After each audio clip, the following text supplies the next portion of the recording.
sailing the Tangaroa. Hidden at the heart of the Kimberley are a group of 1,000 islands called the Buccaneer Archipelago. The islands are hidden gems, rugged, remote, and it's just one of those jaw-dropping locations. The tides within the Buccaneer Archipelago group of islands are some of the highest in Australia and create hidden whirlpools through the maze of islands, exposing unmarked rocks and reef. The Buccaneer Archipelago was named after an explorer turned pirate called William Dampier. Dampier was famous in his own time for his eclectic career, a pioneer and pirate, criminal and captain, explorer, author, travel writer and buccaneer. His journals that were published in the late 1600s called A New Voyage Round the World is full of observations on winds, tides, plants and the people and cultures he encountered. Dampier has laid a ghostly claim to the Buccaneer Archipelago named in his honour by a mapmaker in 1821. Aboriginal people have lived in the archipelago for thousands of years and their rock art can be found on many of the islands and mainland. Join us as we go explore this wild place. Carried on the wind and blown from town to town, heavy like a stone, lying on the riverbed, washed by passing water. Alright, time to dry out again. Drying out in the Kimberleys this time because all of this is growing on the boat. Yuck! Slowing us down a lot. So we're doing both the hulls and hopefully she'll come up nice again.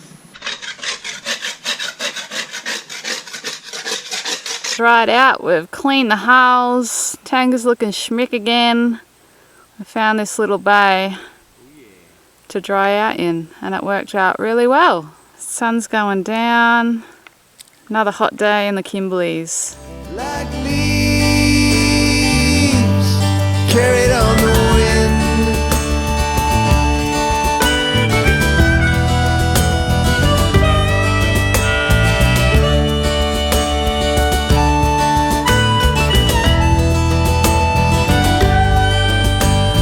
carry tree or give them wings to fly, like the birds in your branches, and you aiming for the sky. You've been following the sun as it sets all around the world. You've been trying to find the soil. So we're sailing out of Yampi Sound. Rock formations are just incredible. So on one side you got this beautiful piece of the mainland, and I don't know if you can see it real well there, but they have just cut the island down. It's an iron ore mine and they're just cutting away at the island, so pretty crazy. So we're cruising at about 11 metre tides at the moment. That water movement. We're doing 4.5 knots now. Deep here. 40 metres deep and we're just cruising through the gutter at the end of the canal heading east. Specky. And whirlpool country. 4.7. Whirlpool. Really? Yeah, we're going over the top of it. Oh. Whoa. There's really steering, eh? Yeah.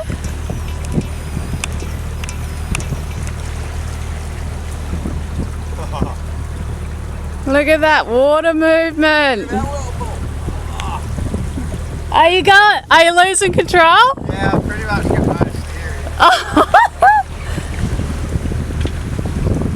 Radical.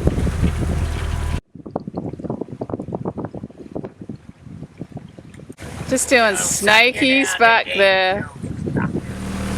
So, what are we doing? Just come out of the canal. Coolan, we're at the sort of east end of Coolan Island, I suppose, and we've got an option of only 9:30, and we've still got a bit of flooding tide, so we've got two options. We can either go on an adventure, and we don't know where we're going to end up. That's option A. Option B is we go and anchor in Coolan Island right now at 9:30, and Hannah's just going to get peppered by midges. And wait for the tide tomorrow morning to get across. For the tide tomorrow morning. So we both decided we're going to go option A and go on an adventure. So we don't know what's going to happen. But we're going to navigate through some pretty crazy islands. We've only got a couple of hours of flooding tide, and then maybe some slack water, and then the tide's going to be against us. So hopefully we don't mess it up.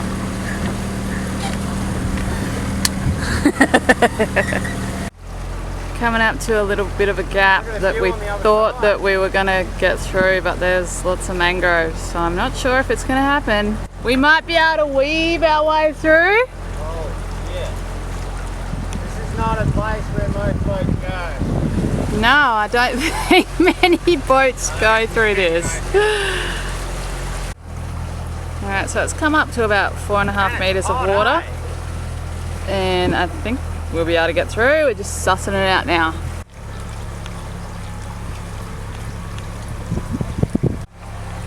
Wow, very, very beautiful.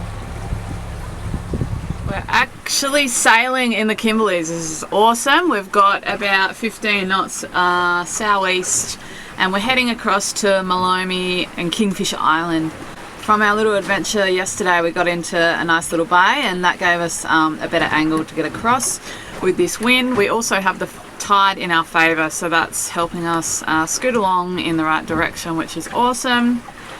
So no motor, very happy to be doing miles by sail, because the Kimberleys has been extremely light. So yeah, we should make it in good time, and then I think we even have favourable winds tomorrow to head across to Raft Point, which is even better. The golden rule in the Kimberleys is do not go against the tides. Each day we were experiencing bigger and more dramatic tidal flow. A few times we lost steering on the Tanga from the amount of water movement.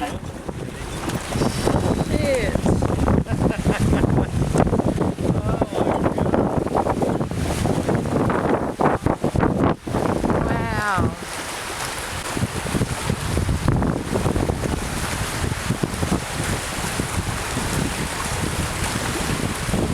What are we doing?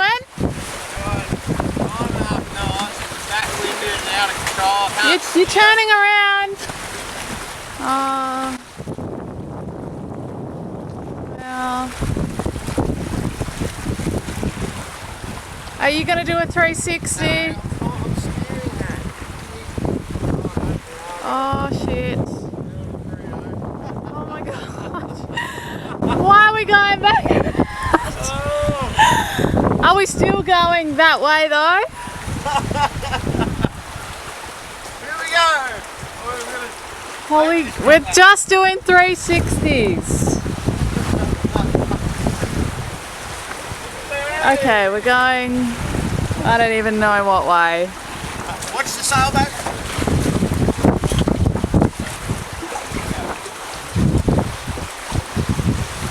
Steering about 14 degrees, and we're travelling at 57 degrees, so we're just going sliding sideways, but we're sailing, so it's really pleasant in this channel. So we're sailing fast and we're moving in the direction we want to go, But sideways.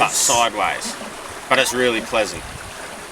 So we feel like we're really covering the sort of ground we want to, even though we're not pointing in the right direction. We're pointing completely in the direction we don't want to go, but travelling in the direction we want to go. It's quite interesting, this kind of sailing. Call it sideways sailing. So we're just anchored in between Kingfisher Island and Malome's Island. Haven't caught anything today apart from a couple of sharks.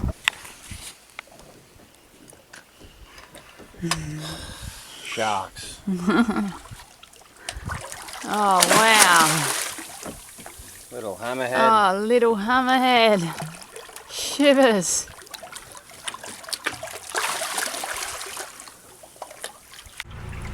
So we've just left Kingfisher Island and Malome Island out through this little entrance here. It says a 1.4 on mean low, and we came out of this little bit here, and it was actually 40 meters deep.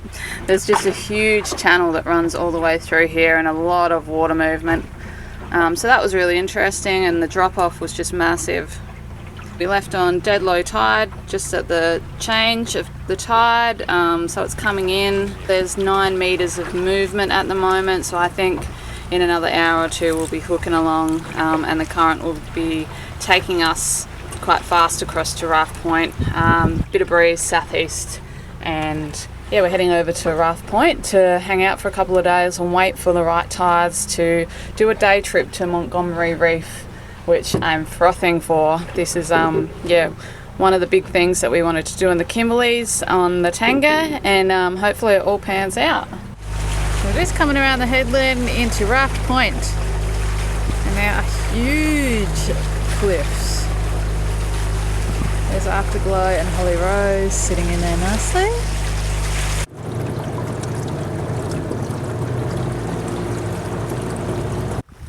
Just landed on this beach, and we're going to find some Aboriginal rock art.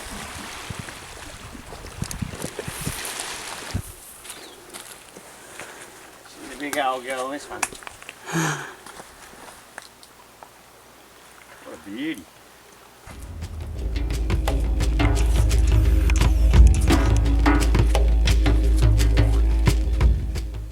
What do you think, Han? Very cool. This is the first little cave. I think there's more in the next cave just up there. So we're going to go check that out. I don't actually know what I'm looking at. But we've got there's some Aboriginal paintings here. Up in a cave, not far from where we're anchored, so just checking them out. We've been on a bit of a trek up a hill, and it's probably about 40 degrees, but this cave is nice and cool. Pretty hot out there. It's really cool in this cave. So.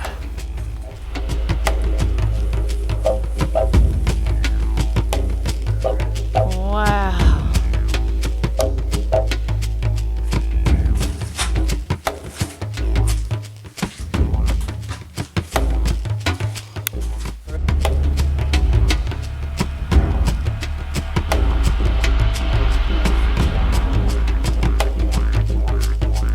Probably dugongs, no? They look like dugongs. Yeah.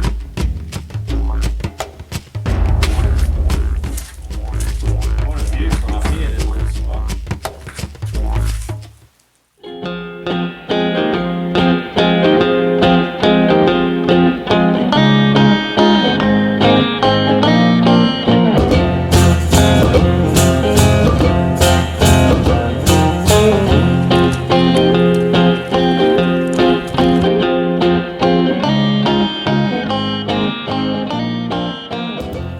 That, I am the master. I just caught 2 jacks.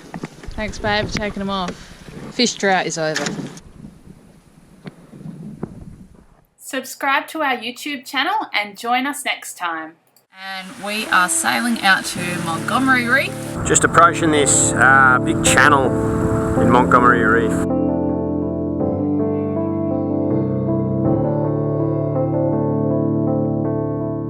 Look at this tiny little island we just come across. So the Prince Regent River is 54 nautical miles long. Yeah, it's a long way.